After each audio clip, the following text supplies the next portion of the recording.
So yun, dumating na ang ating package galing sa Shopee. Ito yung power bank na pinakahihintay natin. I-unbox na natin. Ito na.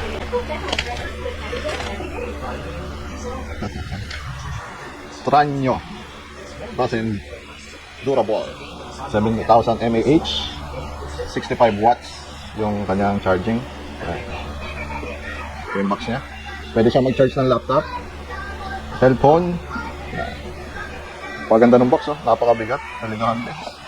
I-unbox na natin to. Yan, okay na. Try na muna natin itong luma kong charger na may 60 watts. Kung gagana siya dito sa ating cellphone.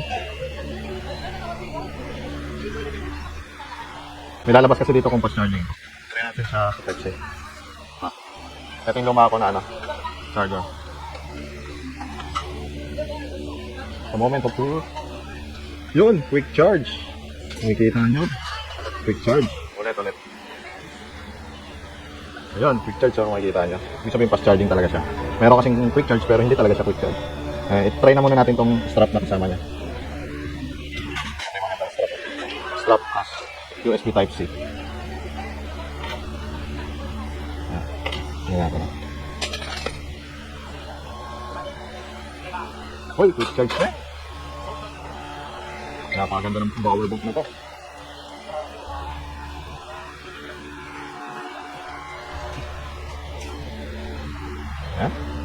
Power bank. Yung link nasa comment section kung gusto nyo mag-order ng ganito.